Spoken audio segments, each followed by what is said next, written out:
de la traite des êtres humains et de la prostitution.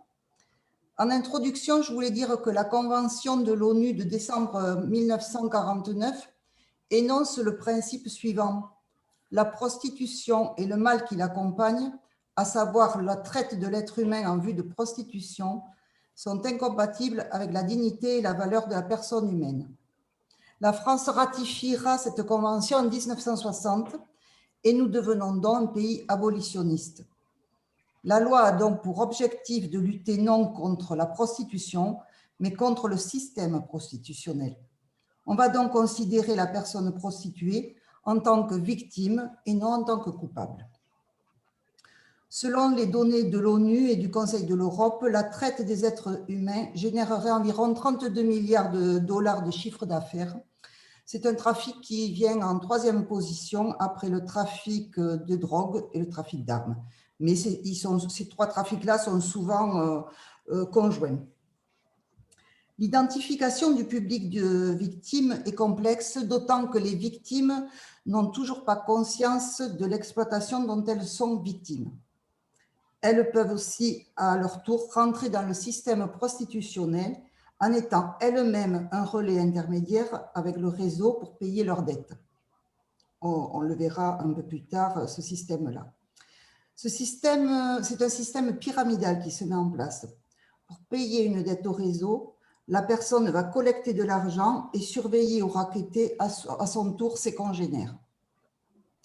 En 2016, la ministre Najat Vallaud-Belkacem affirme qu'avant qu'un client puisse acheter une prestation sexuelle dans l'une de nos rues ou à la lisière de nos bois, il y a des femmes, parfois des hommes, qui sont vendus, achetés, échangés, séquestrés, violés, torturés, trompés, rackettés, soumis au pire chantage, ainsi que leurs familles et leurs enfants, exportés, importés comme de la vulgaire marchandise ou de la denrée périssable. Mais alors, la traite des êtres humains, de quoi parle-t-on? Pour être qualifié de traite d'êtres humains, trois éléments doivent être réunis. D'une part, une action, d'autre part, un moyen, un but, et le but étant l'exploitation. La diversité, la complexité et l'invisibilité rendent l'identification du phénomène complexe. Le protocole de Palerme, en 2000, définit ses contours et caractérisant la condition de détermination de la traite. Sont concernés les enfants, les hommes et en majorité des femmes, souvent de nationalité étrangère. Alors ces trois éléments, c'est une action, ce sont des modes de recrutement, le transport, le transfert, l'accueil, l'hébergement. Le moyen, ce sont des menaces, la contrainte, le recours à la force, l'enlèvement, les abus d'autorité ou de faiblesse, la fraude ou la tromperie. Et le but, dont l'exploitation sexuelle, proxénétisme, travail forcé, esclavagisme, pratique analogue, la servitude, l'obligation de commettre des délits et le prélèvement et trafic d'organes. Si nous revenons en détail sur le premier critère qui est l'action, je vais vous donner peut-être quelques exemples. Au niveau du recrutement, il se fait à travers des cooptations, des démarches de séduction, souvent sous fond de misère et de conflits armés. Il faut noter que 93% des personnes victimes sont étrangères, avec une forte proportion des pays africains, Nigeria et Guinée en particulier, et des pays de l'Est, Bulgarie et Roumanie en particulier aussi. Pour les ressortissantes françaises, on va recruter en vendant une part de rêve, d'argent facile, de grand amour, de produits de luxe à portée de main ou de clic. L'autre action qui caractérise la traite, c'est le transport. Ça revêt deux formes principales. Dans le premier cas, par avion, avec de faux papiers, on qualifiera l'identité d'alias lorsque la personne est dans un réseau. Dans le deuxième cas, c'est un parcours migratoire chaotique et traumatique qu'on voit souvent aux informations ou dans les reportages, avec des haltes au Maroc ou en Libye, où on attend le moment opportun de traverser la Méditerranée Et là, parfois commence le parcours prostitutionnel pour survivre, d'une part, manger dans les camps, dans les camps de transfert, et pour commencer à payer les passeurs et autres énergumènes qui sont dans ce système-là. Pour les ressortissants du pays de l'Est, dont on a vu Bulgarie, Roumanie, le transport est effectué dans les soutes de camions, les coffres de voitures, dans des conditions difficiles, bien évidemment. Inutile de vous dire que les femmes, lors de ces transports, qu'ils soient dans un cas ou dans l'autre, subissent viols, violences de tout genre, et que dès ce premier départ, elles s'aperçoivent de ce qu'elles vont malheureusement vivre. L'autre action, c'est le transfert. Donc, le transfert avec le parcours migratoire, avec l'importance de l'existence de faux papiers, la nécessité de payer les passeurs, de payer les papiers, de contacter donc une dette avant d'arriver sur le territoire rêvé, je dirais, et cette dette devra être remboursée. Cette dette, elle est de l'ordre entre 35 000 € et 70 000 €. Donc, ça représente beaucoup d'argent, d'autant que ces victimes ne savent pas ce que ça représente effectivement. Elles ont la valeur de leur monnaie, mais pas la valeur de l'euro. L'accueil est un autre élément, dont l'accueil et l'hébergement, il est fait dans des conditions spartiates, soit en camp, soit quand elles arrivent sur le territoire français, par le partage de logements, de chambres de 7 mètres carrés, entre 15 à 20 femmes, la présence de mamas, qui sont les hébergeuses, les hébergistes, je ne sais pas comment on peut dire, qui réceptionnent ces filles et qui les surveillent. Et qui, au passage, bien évidemment, les raquettent pour la nourriture, pour l'hébergement, pour la surveillance et pour un certain esprit de sécurité. Elles sont elles-mêmes, ces mamas-là, sont dans la même situation. Elles-mêmes ont des dettes à payer. Donc, c'est ce système pyramidal dont je vous parlais au tout départ. Deuxième critère, donc toujours par rapport au protocole de Palerme, un moyen. Alors, ces moyens, on voit des situations d'une extrême violence avec des menaces sur les familles restées au pays, les enfants, les parents, les frères, les sœurs, de l'intimidation par les réseaux sociaux et par le téléphone interposé. Bon nombre d'enlèvements se font dans les rues en ce qui concerne l'Afrique. Une intégration dans des maisons closes d'abattage où la jeune femme va être éduquée, battue, violée, droguée, dans la plupart des cas, ou alcoolisée. Je vous parlerai d'une situation qu'on a suivie dans notre structure, et c'est complètement ce cas-là. Donc, il faut noter une exposition et une contamination importante, voire pratiquement, qui est complètement... qui va avec ces maisons closes, c'est la contamination au VIH, bien évidemment. Ces maisons closes sont tenues ou reçoivent des dignitaires, des politiques des pays. Ils sont souvent, bien évidemment, impliqués dans ces réseaux, mais il est difficile d'aller contre. L'autre moyen est souvent de menace, ce sont les cérémonies vaudou, le juju. C'est la place du prédicateur religieux qui est très importante. Et les filles ont peur de devenir folles ou de tout perdre, d'être habitées par le diable si elles ne se plient pas à la demande de ce prédicateur. Donc, ces cérémonies vaudou sont omniprésentes dans les récits que peuvent nous faire les dames. Sur les pays de l'Est, on note plutôt des menaces sur les enfants restés au pays. Alors, les filles qui arrivent sont souvent elles-mêmes des mères célibataires dans leur pays, souvent violées par les membres de leur famille d'ailleurs, et ce sont les familles elles-mêmes qui les exploitent. Donc, elles sont souvent jugées perdues et et envoyés donc pour récolter l'argent pour faire survivre la famille. Le moyen violent, on l'a vu, et cette dette donc que les filles contractent pour les Africaines, dont je vous disais, ça se situe entre 35 et 70 000 euros. Nous avons les tarifs des passes en local sur Périgueux, sur Bordeaux, c'est 5 euros la passe. Donc on imagine l'activité pour arriver à rembourser 70 000 euros. Donc on peut dire que c'est quasi impossible. Le but, nous le voyons, c'est bien évidemment l'exploitation sexuelle, que ce soit pour les femmes, mais aussi les jeunes mineurs, étrangers, garçons. Sur les enfants, la traite est plutôt basée sur l'apprentissage à commettre des délits. On connaît le phénomène des hordes d'enfants qui s'abattent sur le Puy-de-Dôme, sur les grandes villes. Nous, on le connaît très très peu en campagne, quoi qu'il en soit. Le travail et l'esclavagisme aussi sont d'autres buts de traite.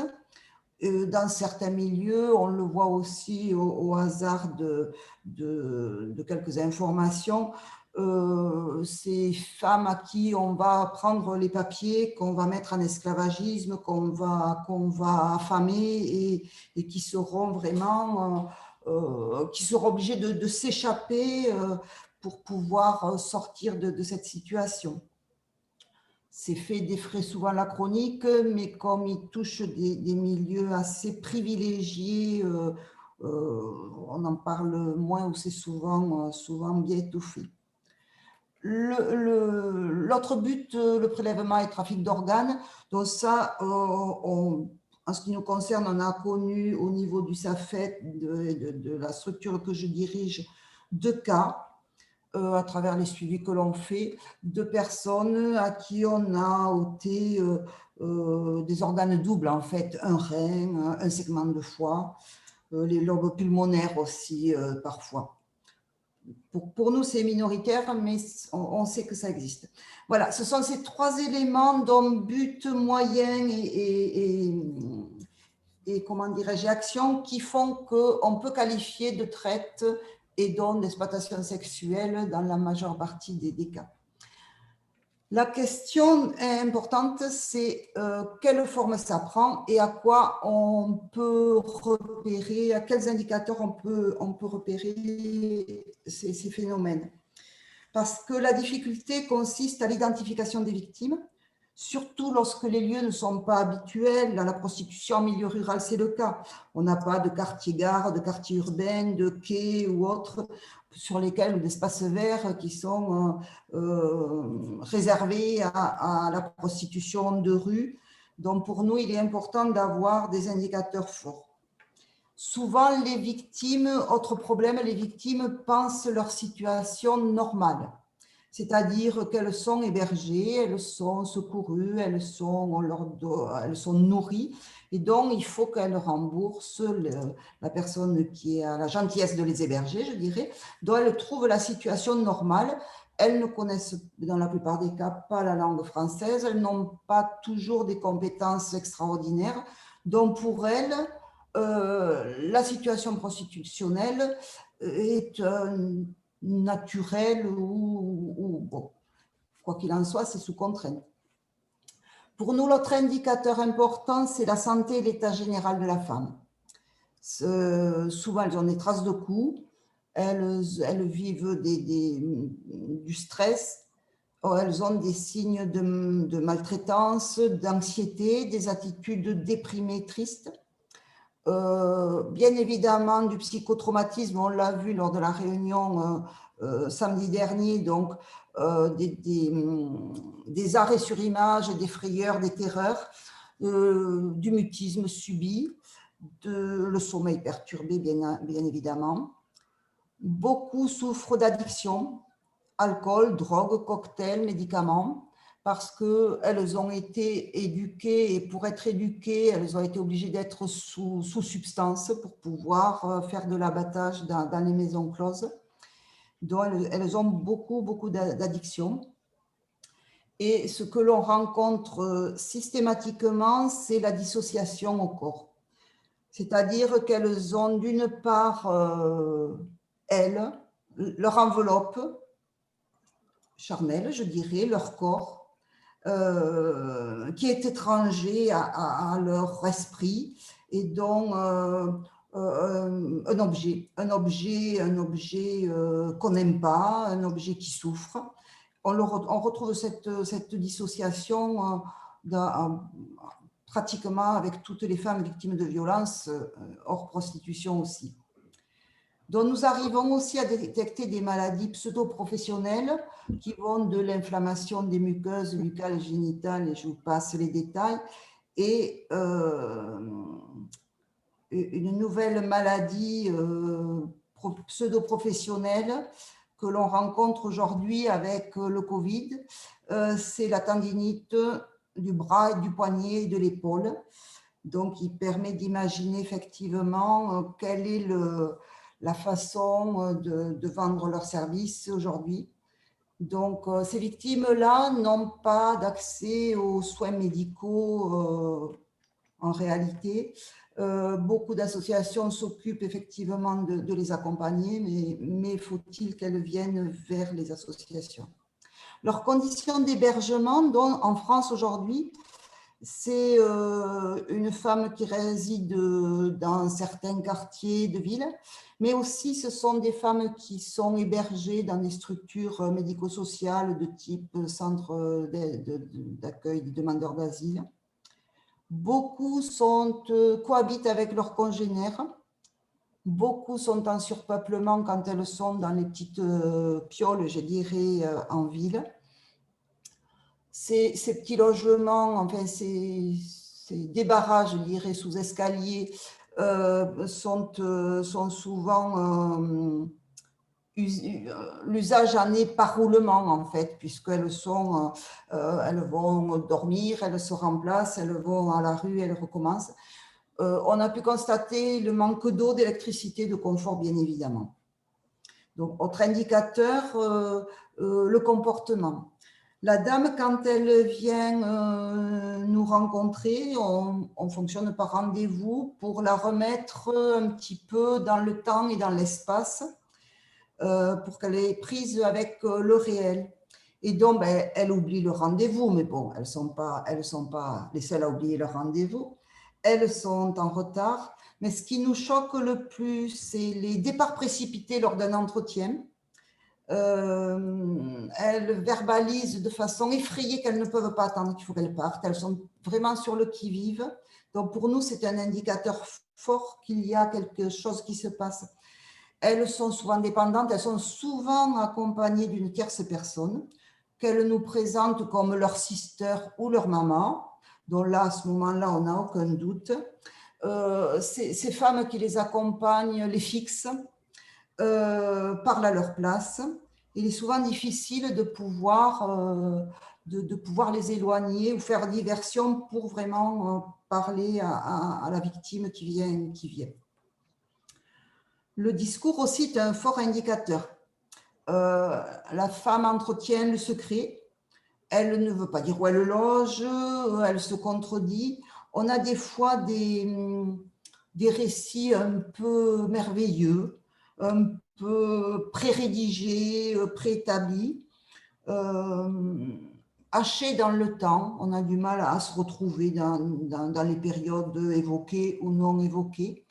Il y a une part de romance aussi assez surprenante parfois sur le discours. Elle ne veut pas donner son identité. Si elle la donne, on n'est jamais sûr que ce soit la bonne, puisqu'il y a l'alias, dont des fois elle se trompe. Donc elle se présente souvent avec des prénoms attrayants, mais jamais le même. Donc pour nous, le suivi sur la longueur est complexe.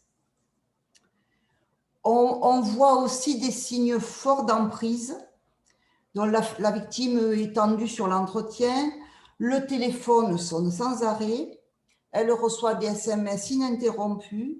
Nous avons pu voir aussi des vidéos très, très violentes où effectivement, une vidéo qui montre une punition à la désobéissance, mais ça va de l'immolation jusqu'à la bastonnade, l'humiliation. Souvent, le prédicateur aussi envoie des SMS ou des vidéos. La peur des représailles est vraiment une réalité et je crois que c'est au-delà de la peur, c'est une réalité. La représaille est toujours présente parce que ces filles sont éloignées du territoire. Il y a des forts risques de repartir sur les maisons d'abattage. Il y a des répressions sur les familles aussi, c'est certain. Et puis, il y a cette peur de cette punition divine et c'est pas non plus... on a du mal, nous, l'interculturalité est complexe et on a du mal à comprendre effectivement ce rapport à la religion et à la punition divine, précisément si on ne se prostitue pas et si on ne rend pas le service pour lequel on a été mandaté en France. Donc, les proches sont menacés, c'est une réalité. Donc, autre indicateur, c'est l'administratif. Donc, la femme n'a aucune présence administrative, elle n'a pas de document d'identité, elle n'est jamais arrivée avec ses documents, ses propres documents sur le territoire. Une autre personne s'est occupée de son passage, de son billet, de ses papiers. Donc ces faux documents sont une plaie d'ailleurs parce que rien ne concorde et les dates de naissance, les noms, les photos, rien ne va. Donc pour nous, ce sont des contrefaçons très grossières qui posent beaucoup de problèmes par rapport à ces suivis, à ces accompagnements. Donc elles craignent l'expulsion et elles sont passibles d'expulsion, bien évidemment, à tout moment. Elles ne sont pas informées sur leurs droits. Des droits, de toute façon, elles n'en ont pas trop, finalement. Elles ne connaissent pas trop les institutions, les associations, et elles sont susceptibles de les aider, et elles ont peur. Donc, l'autre indicateur, c'est l'aspect financier. Elles travaillent, elles sont épuisées, elles ne disposent pas de revenus, elles ont essentiellement un téléphone. Et on sait qu'elles sont obligées de travailler parce qu'elles ont une somme journalière importante à donner et donc ces dettes à rembourser à diverses personnes. Donc ce système de raquette pyramidale, on le ressent beaucoup dans les entretiens. Ça, c'est pour la population étrangère et africaine essentiellement. Sur les situations des Françaises, les indicateurs sont plutôt les signes extérieurs de richesse. Les objets, les vêtements de luxe, l'iPhone dernier cri, une source de revenus difficile à déterminer, incertaine donc. Ce qui nous préoccupe aujourd'hui, c'est ce phénomène qui est très très fort chez les étudiantes, qui sont victimes de michetonnage, puisque c'est ainsi qu'on le qualifie, ou des personnes vivant de minima sociaux qui ont des fins de mois difficiles, dont on voit toujours quand même le cœur de la prostitution, c'est vraiment la situation économique difficile. Autre prostitution, ce sont les réseaux sociaux qui ont une activité très très importante. Sur Périgueux, le matin à 7h30, on a fait un test. Nous avons, alors Périgueux, c'est quand même un secteur très rural. Quand on parle à la police, gendarmerie et autres, il n'y a pas de prostitution. Le matin à 7h30, on a fait un essai, 400 demandes et 350 offres sur les réseaux sociaux. 7h30 du matin, c'est quand même... je ne sais pas quelles sont les demandes et les offres à 10h du soir. Là, on a beaucoup de difficultés à travailler avec ce public invisible. Des expériences ont été menées par certaines associations avec des maraudes virtuelles qui rentrent en contact avec ces filles qui offrent leurs services sur les réseaux sociaux. Les associations se font passer pour des clients, mais très vite, ça échoue. Donc, on a des tournées style VRP, je dirais, sur rendez-vous. Donc, des filles ont un agenda et tournent sur les hôtels de la région, de France ou d'ailleurs, pendant une semaine. et abattent à ce moment-là sur une semaine, sur Périgueux, sur Toulouse, etc. Donc la notion de réseau, là, elle existe, elle est très difficile à prouver. Tout se fait par Internet, que ce soit sur le dark web, même s'il est interdit d'y aller, ou sur des réseaux sociaux de rencontres bien plus classiques, que sont le site, par exemple, Recherche Escorte, qui est important, et qui en plus classifie la qualité de la prestation, ce qui est particulièrement odieux, je trouve. Voilà. Donc, c'est un peu comme pour quand on réserve une chambre d'hôtel ou qu'on va sur un réseau pour chercher un restaurant.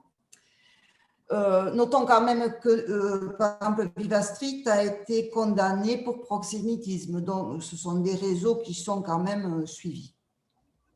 Voilà tous ces indicateurs que l'on a. Alors, en 2016, donc, il y a eu quand même une loi qui a été votée avec deux grands axes. La première, c'est la délivrance de plein droit d'une carte de séjour d'un an aux personnes qui portent plainte ou qui font tomber un réseau de proxénétisme. Si la condamnation est définitive, les personnes peuvent avoir une carte de séjour de 10 ans.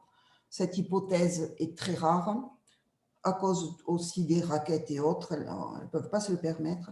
Le deuxième axe qui nous intéresse davantage, c'est le parcours de sortie de prostitution.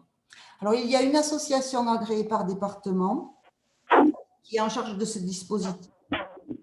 La personne qui entre dans le parcours de sortie ira pour une durée de 6 mois, renouvelable 4 fois, donc jusqu'à 2 ans.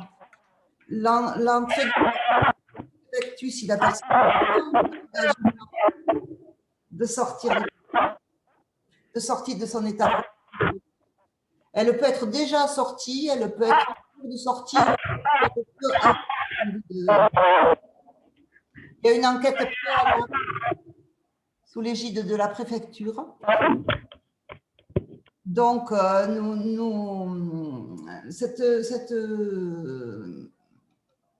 ce contrat donc, va être validé donc, par une commission ad hoc qui est dirigée par la préfecture et qui regroupe tous les responsables de toutes les institutions, Pôle emploi, inspection académique, conseil départemental, etc.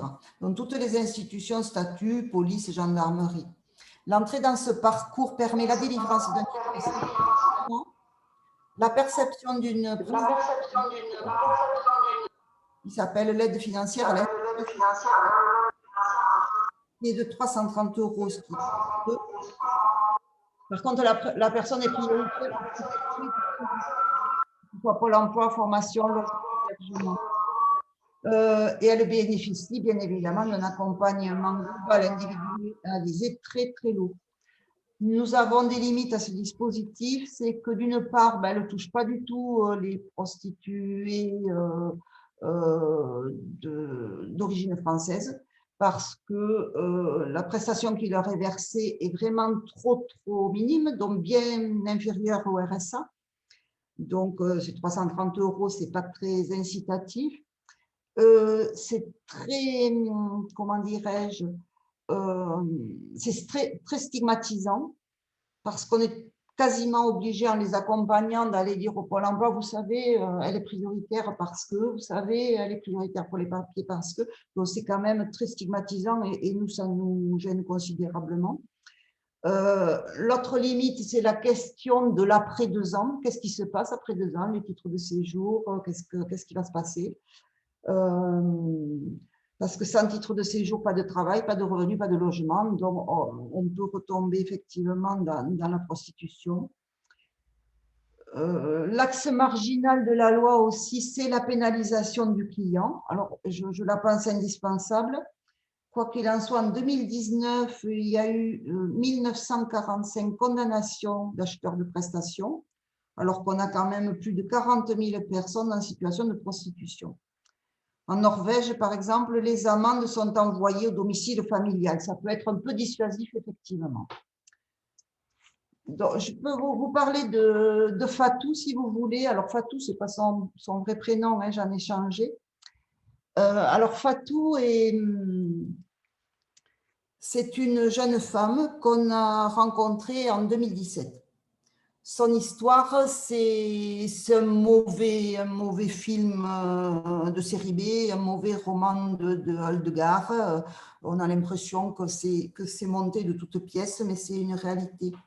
Alors, selon son acte de naissance, la jeune femme est née en 1995 à Brazzaville, République du Congo. Son père serait mort juste après sa naissance. Sa mère, après l'avoir mise au monde, l'a confiée à sa sœur aînée, la sœur de la mère donc. Elle ne reprend jamais contact avec elle, on ne sait pas si elle est vivante ou décédée. Fatou, pendant toute son enfance, a cru que les personnes qui l'élevaient étaient ses parents biologiques. En fait, c'était son oncle et sa tante. En grandissant, elle commence à avoir quelques doutes. Elle prend conscience qu'elle ne porte pas le même nom qu'eux. Elle reçoit pas ou peu d'affection de leur part et est régulièrement maltraitée par celle qu'elle identifie en fait comme sa mère. À l'âge de 13 ans, au cours d'une dispute entre l'oncle et la tante, Fatou apprend la vérité. Son oncle va lui confirmer quelques jours plus tard qu'elle n'est pas leur enfant. Alors cet homme qui s'est montré relativement bienveillant, moins sévère que sa femme jusque-là, il change d'attitude. Il devient violent, il se met à abuser sexuellement de l'adolescente, sous la contrainte, voilà. Donc Fatou ne va pas en parler à sa tante parce qu'elle a peur et elle ne sait pas si c'est normal ou pas normal d'être violée par son oncle. Par contre, à l'âge de 17 ans, elle est enceinte. Donc sa tante la rudoie parce que c'est une famille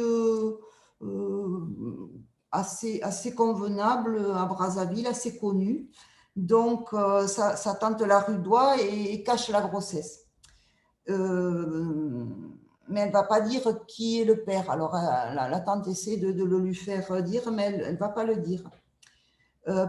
Bon, elle accouche d'une petite fille et sa tante s'approprie ce bébé et se fait passer à nouveau pour la mère de ce bébé. Pendant ce temps, l'oncle cesse à peu près de ses violences et puis ça reprend quand l'enfant est né, il recommence à abuser d'elle. Et pour la première fois, Fatou décide de se défendre et elle fait éclater la vérité. Alors là, ça part complètement en vrille. Sa tante la met à la rue, la chasse, mais elle garde l'enfant quand même. Et puis quelques jours plus tard, l'oncle se suicide. Bon, grand bazar. La famille de l'oncle en veut à Fatou du suicide et puis de l'opprobre qui tombe sur la famille, donc il la recherche. Donc là, vous allez voir, c'est surprenant. Hein. Ce parcours des femmes, là, il est émaillé de rencontres un peu surprenantes. Donc elle rencontre une femme à ce moment-là à Brazzaville qui lui dit qu'elle va l'héberger, qui la met avec en relation avec un homme qui va l'aider. Ce dernier la conduit en dehors de la ville, à 45 km à peu près, dans un endroit où elle pourra travailler avec des gens bien, on lui dit, en toute sécurité. En fait, ce lieu, c'est une maison close. Alors, elle est gérée par des membres du gouvernement. On a pu vérifier effectivement qu'il y avait des gens du gouvernement de République du Congo qui trempaient là-dedans aussi. Donc, cette maison close vend les femmes une fois qu'elles sont éduquées, entre guillemets, à des notables, des hommes d'affaires, des politiciens, des pays frontaliers du Congo, un peu de partout, et des étrangers, donc des Français aussi. Donc, Fatou, elle nous dit que cette maison, c'est une immense villa où sont séquestrées des dizaines de femmes de tous âges. Il y en a qui ont été kidnappées, il y en a dans la rue, il y en a d'autres qui ont été aidées, comme elle. Donc on les prostitue bien évidemment contre leur gré, on les force à s'alcooliser, à se droguer. Celles qui s'échappent sont exécutées devant les yeux pour servir de modèle.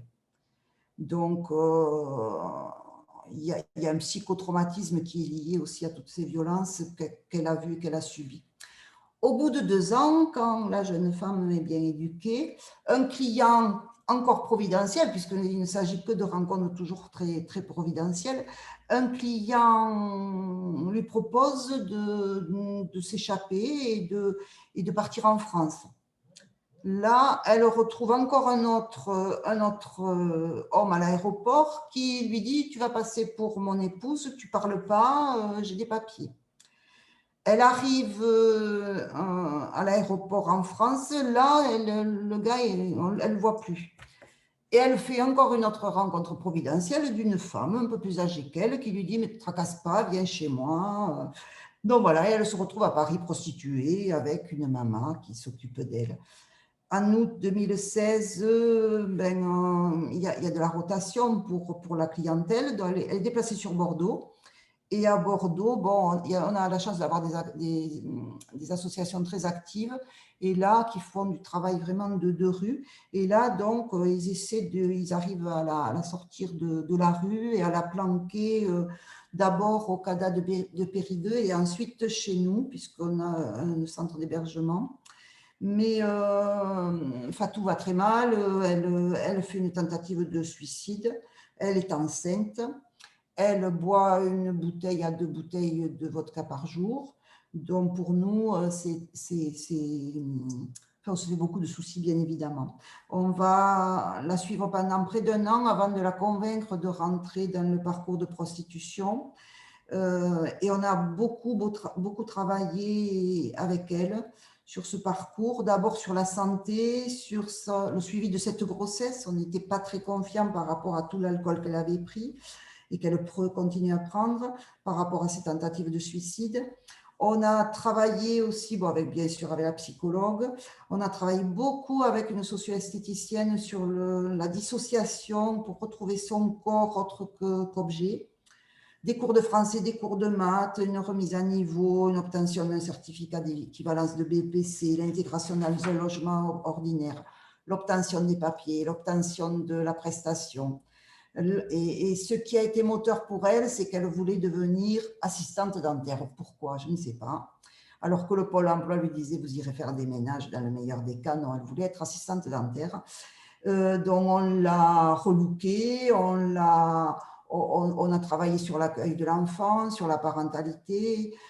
Et bien aujourd'hui, si vous voulez, on est très fiers et très émus aussi, parce que c'est une jeune femme structurée, fragile, très fragile, qui s'occupe très bien de sa petite fille, qui nous montre quand même des fois des plans un peu comment dirais-je, elle souhaite récupérer sa fille aînée au Congo parce qu'elle la pense en proie au même prédicateur que ce qu'elle a pu aussi rencontrer ou connaître. Voilà, elle est assistante dentaire. Hein. Et puis pour nous, c'est une réussite. Sachant que de ces parcours de prostitution, en fait, il y en a 300 actuellement. Il y en a eu 300 depuis 2016 et ils sont au nombre de 300, ce qui est peu parce que l'apprivoisement de ces femmes est très complexe et il y a beaucoup de travail à faire en amont. Voilà, j'étais très bavarde parce que c'est quelque chose qui me passionne. Comme m'a dit Bernadette, je suis une militante un peu exacerbée, mais voilà. Et je crois que Françoise va nous présenter la prochaine interlocutrice.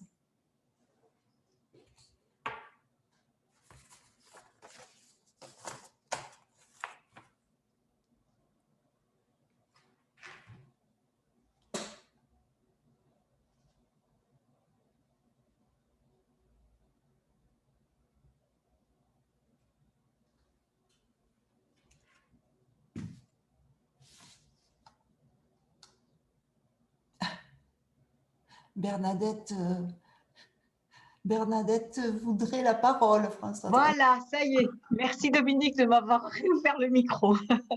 Bon, Marie-Claude, merci beaucoup Marie-Christine pour cette présentation, hein, vraiment. Marie-Claude Bertrand n'arrive vraiment pas à se connecter. Alors, je vais passer la parole à Nathalie Grisbeck. Alors, qui est Nathalie Grisbeck? Elle est soroptimiste au club de Metz, mais ancienne députée européenne de 2004 à 2019, donc ça fait juste un an qu'elle ne l'est plus. Et elle a terminé comme présidente de la commission parlementaire de lutte contre le terrorisme. Nathalie est maître de conférence en droit à l'Université de Lorraine et secrétaire générale du Centre européen Robert Schuman. Elle a été élue locale pendant très très longtemps, première adjointe à la mairie de Metz, vice-présidente du conseil départemental de Moselle. Et Nathalie va nous parler de la législation dans les autres pays européens en matière de prostitution et de traite des êtres humains. Nathalie, à vous. Alors, est-ce que le micro de Nathalie est bien ouvert? Voilà, ça doit être bon. C'est bon? Bonjour à toutes. Merci beaucoup à Marie-Christine de cette présentation qui fait froid dans le dos, mais qui se termine de manière optimiste. Et c'est légitime pour les sorts optimistes. Et donc, qui montre qu'il peut y avoir un chemin de sortie de ces affres terribles que subissent des milliers de femmes sur la planète et notamment aussi des milliers de femmes en Europe. Alors, merci de me passer la parole. Moi, normalement, je dois être brève, donc je vais essayer de l'être pour faire une présentation rapide des différences et de la diversité des systèmes qui sont organisés en Europe. Et c'est déjà un écueil, on en parlait lors de la préparation, car avec un sujet aussi sensible, aussi complexe, avec autant de ramifications, ça aurait pu permettre de progresser et d'apporter des espaces de liberté à ces femmes ou à ces jeunes filles plus facilement si on avait une sorte d'harmonisation des régimes en Europe. Bon, évidemment, ça n'est pas le cas. Je dirais qu'au fond, ça n'est pas du tout le cas et ça n'est pas véritablement en marche actuellement. On a 3 types de régimes. On a des régimes d'interdiction totale de la prostitution, des régimes d'autorisation régulée et des régimes donc de statut professionnel des prostituées, avec des mesures d'interdiction du proxénétisme et autres. Alors, je vais essayer d'être rapide parce que même si nous ne sommes plus 28 États, nous sommes encore 27 États membres. Or, on parle en plus de la Suisse et de la Norvège qui ne sont pas membres de l'Union européenne, mais qui font partie quand même, bien entendu, de l'espace européen en tant que tel, du territoire européen, du continent que nous constituons. Alors, je vais commencer par les États où l'interdiction de la prostitution est totale. Il s'agit de la Lituanie, de la Croatie, de Malte et de la Roumanie. Derrière cette interdiction totale, évidemment, on assiste à un système d'hypocrisie qui est au comble, en fait, de la mesure, notamment avec la Roumanie, qui est considérée, comme vous le savez, comme le principal, en tous les cas, l'un des principaux pourvoyeurs de trafic d'êtres humains, notamment de trafic d'êtres humains à des fins d'exploitation sexuelle, puisque c'est notre sujet, hein. Le trafic d'êtres humains, il prend diverses formes, mais pour nous, c'est à des fins d'exploitation sexuelle. Donc la Roumanie se targue d'être un pays où la prostitution est totalement interdite et elle est en tête des pourvoyeurs de femmes et de traite des êtres humains pour d'autres États membres. Alors, On a parlé de la loi de 2016 à l'instant, et Marie-Christine a très bien dégagé les éléments principaux et surtout les possibilités concrètes. On a des régimes très différents en Europe qui vont de la pénalisation du client, comme en France. On est passé rapidement sur cet aspect, mais c'était l'un des aspects extrêmement controversés, débattus, puisque cette loi de 2016, elle a navigué dans les tuyaux des deux assemblées pendant 3 années. Et lorsqu'elle a été votée, qu'elle a trouvé une majorité pour être promulguée ensuite, elle est restée comme un texte suscitant de nombreux débats. C'est pour ça que c'est un peu dommage que Marie-Claude Bertrand n'ait pas pu nous rejoindre, parce qu'elle nous aurait donné un éclairage. Là, je suis là, je suis Ah, vous là. êtes là. Bon, Voilà. alors je vais essayer d'aller encore plus vite pour que vous puissiez avoir du temps de parole. Ok. Normalement, on s'arrête, paraît-il, à 19h. Donc, pénalisation du client en France, ça va de ce système à l'autorisation avec une réglementation dans certains pays. Alors, en Suède, en Islande, qui n'est pas non plus un pays de l'Union, en Norvège, en Irlande du Nord, un peu comme en France, on considère que la prostitution est légale et elle n'est pas régulée. Mais les activités sont prohibées, c'est-à-dire qu'il est interdit d'ouvrir des maisons closes, le proxénétisme est sanctionné et il y a pénalisation donc des clients.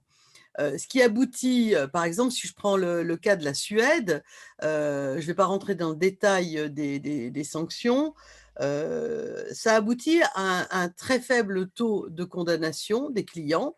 Et surtout, ça pousse les femmes qui se prostituent à pratiquer et donc à vendre leurs services dans une forme de clandestinité très dangereuse, avec tous les risques de violence qui sont encore démultipliés par rapport à ce qu'expliquait à l'instant Marie-Christine Foudral. C'est encore bien pire, puisque c'est caché, c'est invisible, donc il y a encore plus de dangers et encore moins de suivi sanitaire, de santé ou psychologique.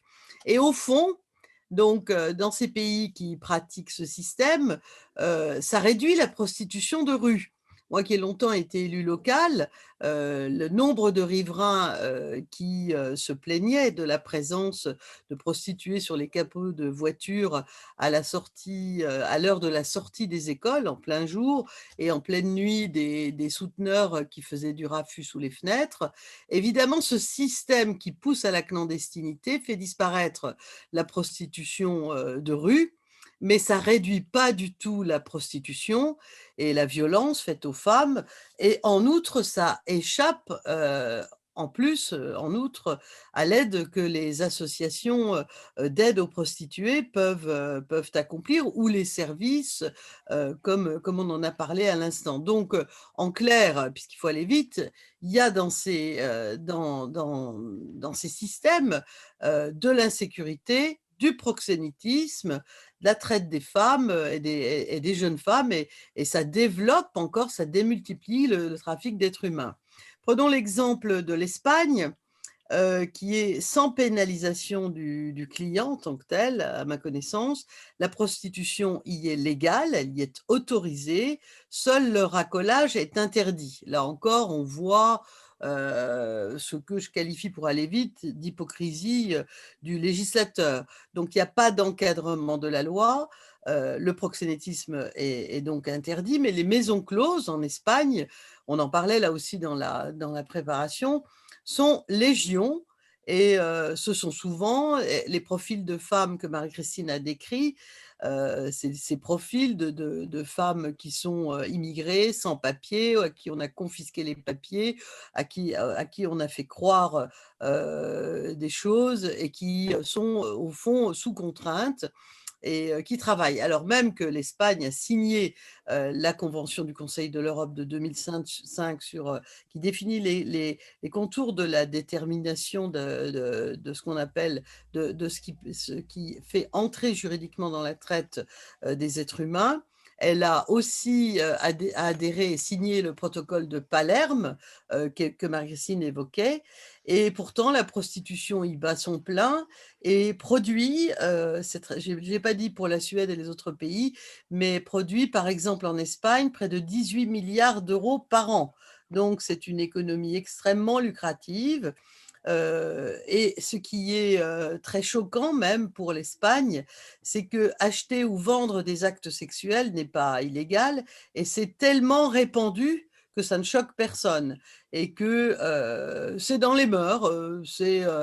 On achète un acte sexuel comme on va acheter une chaîne IFI. Ça choque personne. Derrière les petites annonces des journaux et les complexes énormes qui existent, vous regarderez si vous avez le temps sur ce sujet, donc sur Internet, qui continuent de se construire à l'appel. Il y a évidemment que des victimes, des femmes démunies, violentées, séquestrées, obligées de se prostituer et qui sont sous la menace de leurs proxénètes et des représailles. Ça a été très bien expliqué aussi tout à l'heure avec le système pyramidal des mamas qui elles-mêmes doivent régler des dettes. Donc, ce système en Espagne, il est aussi pratiqué avec quelques variations en Belgique, en Finlande, en Bulgarie, en Hongrie, en Italie, au Luxembourg, en Pologne, au Portugal, en République tchèque, au Royaume-Uni, en Slovénie, au Danemark, etc. Donc, ce système est redoutable et très, très utilisé. Je finirai par l'Allemagne. En Allemagne, c'est un système qui autorise et qui, en outre, prétend, j'utilise à dessein ce terme, prétend encadrer la prostitution. Donc en Allemagne, la prostitution est légale depuis les années 2000, par la loi de 2002.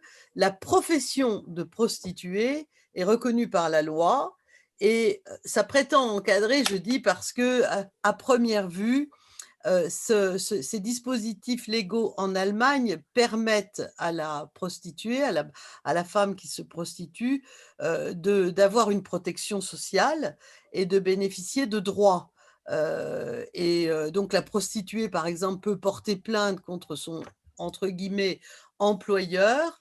Elle détient un contrat de travail, elle a des droits sociaux, mais la légalisation de la prostitution en Allemagne n'a pas amélioré pour autant ni ses conditions de sécurité, ni de santé des prostituées, ni leurs conditions de travail. Et avec la libéralisation des visas que l'Allemagne a décidé en 2000, on a assisté à une augmentation exponentielle du trafic d'êtres humains et d'entrées illégales des prostituées venant à la fois des ex-pays de l'Est, surtout, vu la situation géographique de l'Allemagne, mais aussi d'Ukraine notamment.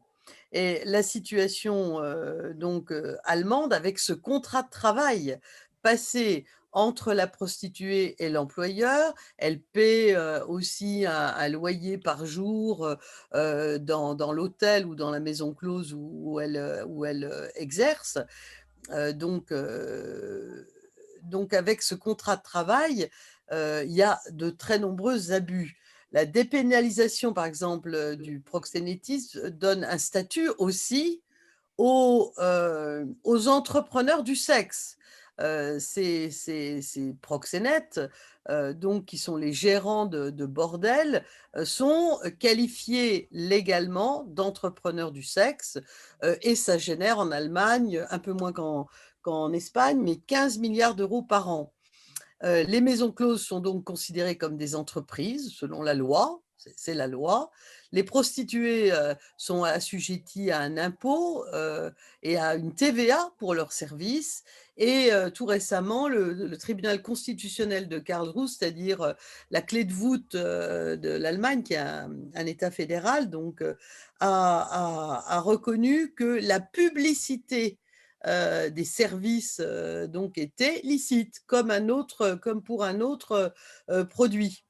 Donc, l'Allemagne apparaît aujourd'hui comme une des plateformes les plus importantes en matière de trafic des êtres humains et en partie d'exploitation sexuelle, en augmentation constante avec ce trafic et ces exploitations de jeunes filles dont la police, lorsqu'elle remonte les filières pour essayer de démanteler les filières de traite des êtres humains, a pu remonter jusqu'à des jeunes filles de moins de 14 ans, mineures, avec plus de papier, vendues, revendues par des mafieux, soumises à des paiements de dettes astronomiques, à la fois à leurs passeurs, puisque plus de 80-85% de ces femmes et de ces jeunes filles prostituées sont donc non européennes, ou en tous les cas, quand elles sont européennes, elles sont des pays de l'Est, elles ne parlent pas la langue, comme le disait Marie-Christine, et au proxénète, elles sont soumises, elles sont menacées lorsqu'elles se révoltent. Donc, en Allemagne, considéré donc comme une profession comme une autre, ce système est considéré comme régulé.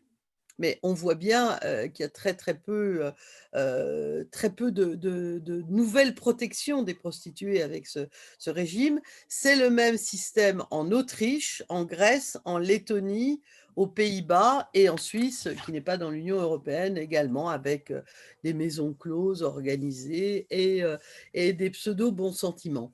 Alors, on m'a demandé de poser une question pour relancer nos intervenantes. J'en ai 3, mais il est déjà 19h01. Non, Nathalie, excuse-moi de te couper, mais Oui. comme Marie-Claude Bertrand est là, elle va pouvoir intervenir, donc Oui, pas de questions. Ok, pas de pas de problème. Merci. Alors Marie-Claude, presque tout le monde te connaît, mais peut-être pas tout le monde. Alors, Marie-Claude est passe présidente de l'Union française sur Optimiste. Elle a été présidente de 2010 à 2012. Elle a été vice-présidente au Sur Optimiste International Europe de 2015 à 2017, si je ne me trompe. Et actuellement, elle est présidente du Conseil national des femmes françaises, CNFF, qui regroupe de nombreuses associations féminines et féministes. Et à ce titre, elle a ses entrées, je dirais, à Matignon. Elle a participé au Grenelle des violences faites aux femmes. Et elle a beaucoup de choses à nous dire. Alors, Marie-Claude, exceptionnellement, on va dépasser notre temps imparti. À toi, Marie-Claude. Prends le temps qu'il te faut. D'accord. Elle n'a pas le micro pour Marie-Claude. C'est bon? Vous m'entendez? Oui, ça y est. Voilà, d'abord, excusez-moi pour mon retard, mais c'est un petit peu compliqué actuellement. Je suis confinée hors de chez moi, donc c'est un peu compliqué pour me connecter et vraiment, excusez-moi beaucoup, je suis navrée de tout ça. Je voulais vous dire, moi, je vous ai entendu, je sais ce que Marie-Christine a présenté et je trouve, vous avez tout à fait très bien décrit tout moi, je dirais, excusez-moi, c'est personnel, mais ce triste phénomène de la prostitution. Et je remercie aussi Nathalie qui nous a fait effectivement un aperçu de ce qui se passe en Europe et en particulier, j'ai bien apprécié ce que vous avez dit, Nathalie, ce que tu as dit, parce que je crois qu'on se tutoie, sur l'Allemagne où il y a de véritables entreprises de prostitution. Voilà. Donc ça, je pense que tout a été dit. Moi, ce que je peux dire, c'est qu'effectivement, en tant que sœur optimiste, j'ai été interpellée et comment dirais-je, j'ai un peu milité contre le système prostitutionnel parce que je crois que c'était en 2008-2009, nous avons été contactés rue Madagascar dans les locaux par le mouvement du Nid et l'Amicale du Nid et nous avons eu le témoignage d'une femme et de 2 ou 3 femmes qui sortaient ou qui voulaient sortir de la prostitution et ça corrobore tout à fait les propos et les exemples que vous ont donnés Marie-Christine. Donc, il y a eu toute cette coalition d'associations en France qui a abouti à cette loi du 13 avril 2016 qui, comment dirais-je, qui pénalise l'acte d'achat sexuel. Alors, il y a 3 grandes associations, j'allais dire spécialisées en France. Et puis après, dans ce collectif, s'est jointe, au départ, il y en avait 55, dont le Conseil national des femmes françaises. Il y a l'Amicale du Nid, le mouvement d'Uni, c'est à peu près le même, enfin, la même chose, et puis le même mouvement, et puis la fondation Sel, Jean et Jeanne Sel. Voilà. Ils sont tout à fait spécialisés pour la lutte contre la prostitution.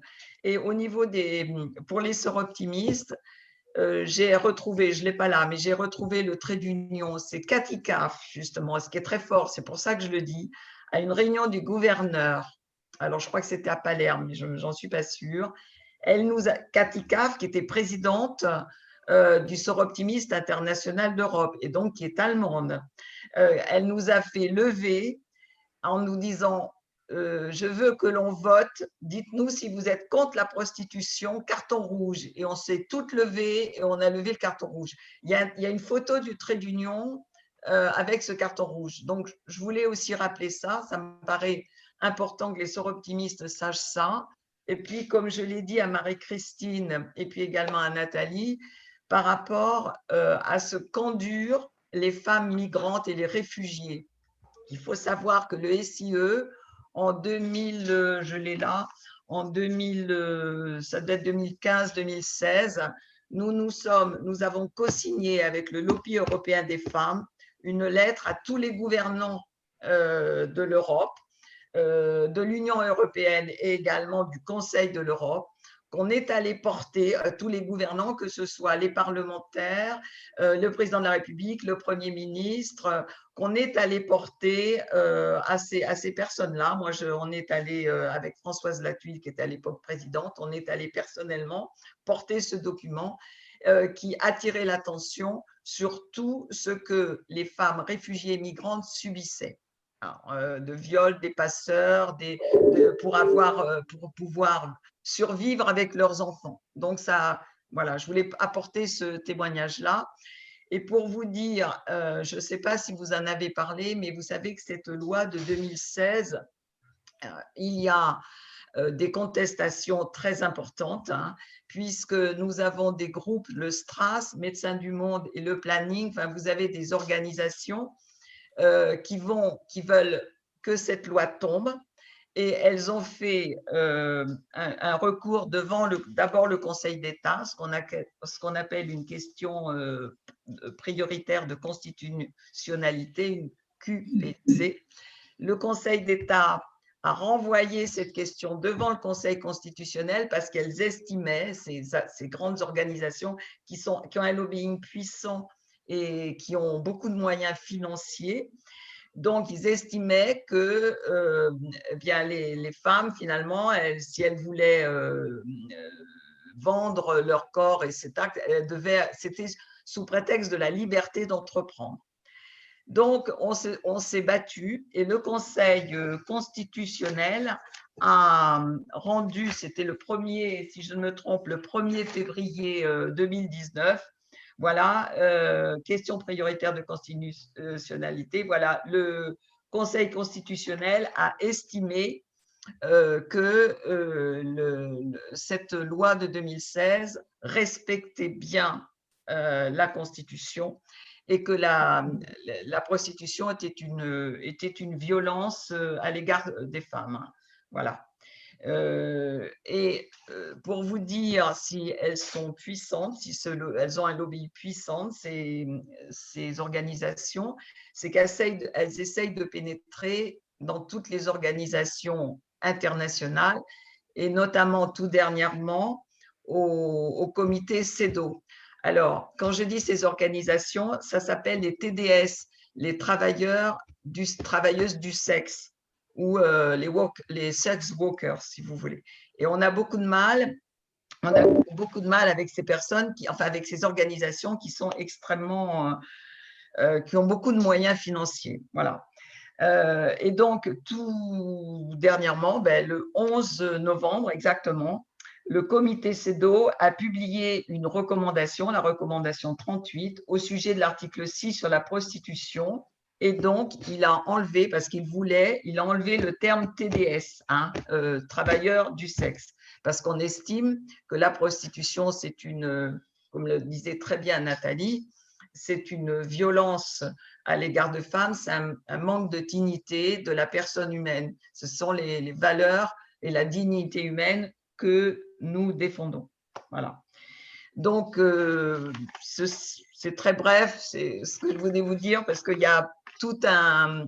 On est obligé de développer énormément, de plaider énormément là-dessus.